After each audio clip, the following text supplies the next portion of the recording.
सुबह सूर्योदय हुआ ही था कि एक वृद्ध डॉक्टर के दरवाजे पर आकर घंटी बजाने लगा। सुबह सुबह कौन आ गया, कहते हुए डॉक्टर की पत्नी ने दरवाजा खोला। वृद्ध को देखते ही डॉक्टर की पत्नी ने कहा, रघुवीर दादा, आज इतनी सुबह क्या परेशानी हो गई आपको? वृद्ध ने कहा, मेरे अंगूठे के टाके कटवाने आया हूँ डॉक्टर साहब के पास। मुझे 8:30 बजे किसी और जगह पहुंचना होता है, इसलिए जल्दी आया। सॉरी डॉक्टर साहब। डॉक्टर के पड़ोस वाले मोहल्ले में ही वयोवृद्ध का निवास था। जब भी जरूरत पड़ती वह डॉक्टर के पास आते थे, इसलिए डॉक्टर उनसे परिचित था। उसने कमरे से बाहर आकर कहा, कोई बात नहीं दादा, बैठो। बताओ आपका अंगूठा। डॉक्टर ने पूरे ध्यान से अंगूठे के टाके खोले और कहा कि दादा बहुत बढ़िया है, आपका घाव भर गया है, फिर भी मैं पट्टी लगा देता हूँ कि कहीं पर चोट न पहुंचे। डॉक्टर तो बहुत होते हैं, परंतु यह डॉक्टर बहुत हमदर्दी रखने वाले, हर आदमी का ख्याल रखने वाले और दयालु थे। डॉक्टर ने पट्टी लगाने के बाद पूछा, दादा आपको कहाँ पहुंचना पड़ता है? 8:30 बजे। आपको देर हो गई हो तो मैं चलकर आपको छोड़ आता हूँ। वृद्ध ने कहा, नहीं नहीं डॉक्टर साहब, अभी तो मैं घर जाऊंगा और नाश्ता तैयार करूंगा, फिर निकलूंगा और बराबर 9 बजे पहुंच जाऊंगा। उन्होंने डॉक्टर का आभार माना और जाने के लिए खड़े हुए। तभी डॉक्टर की पत्नी ने आकर कहा कि दादा नाश्ता यही कर लो। वृद्ध ने कहा, ना बहन, मैं तो यहाँ नाश्ता कर लेता, परंतु उसको नाश्ता कौन कराएगा? डॉक्टर ने पूछा, किसको नाश्ता कराना है? तब वृद्ध ने कहा, मेरी पत्नी को। तो वह कहाँ रहती है और 9 बजे आपको उसके यहाँ कहाँ पहुँचना है? वृद्ध ने कहा, डॉक्टर साहब वह तो मेरे बिना रहती ही नहीं थी, परंतु अब वह अस्वस्थ है तो नर्सिंग होम में है। डॉक्टर ने पूछा, क्यों, उनको क्या तकलीफ है? वृद्ध व्यक्ति ने कहा, मेरी पत्नी को अल्जाइमर हो गया है और उसकी याददाश्त चली गई है।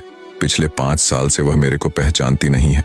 मैं नर्सिंग होम में जाता हूँ, उसको नाश्ता खिलाता हूँ तो वह फटी आंख से शून्य नेत्रों से मुझे देखती है। मैं उसके लिए अनजाना हो गया हूँ। ऐसा कहते कहते वृद्ध की आंखों में आंसू आ गए। डॉक्टर और उसकी पत्नी की आंखें भी गीली हो गईं। डॉक्टर और उसकी पत्नी ने कहा, दादा 5 साल से आप रोज नर्सिंग होम में उनको नाश्ता कराने जाते हो। आप इतने वृद्ध, आप थकते नहीं हो, ऊबते नहीं हो? उस वृद्ध ने कहा, मैं 3 बार जाता हूँ डॉक्टर साहब। उसने जिंदगी में मेरी बहुत सेवा की और आज मैं उसके सहारे जिंदगी जी रहा हूँ। उसको देखता हूँ तो मेरा मन भर आता है। मैं उसके पास बैठता हूँ तो मुझ में शक्ति आ जाती है। अगर वह न होती तो अभी तक मैं भी बिस्तर पकड़ लेता, लेकिन उसको ठीक करना है, इसलिए मुझ में रोज ताकत आ जाती है। उसके कारण ही मुझ में इतनी फुर्ती है। सुबह उठता हूँ तो तैयार होकर के काम में लग जाता हूँ। यह भाव रहता है कि उससे मिलने जाना है, उसके साथ नाश्ता करना है, उसको नाश्ता कराना है। मैं अपने हाथ से उसको नाश्ता खिलाता हूँ। डॉक्टर ने कहा, दादा एक बात पूछूं?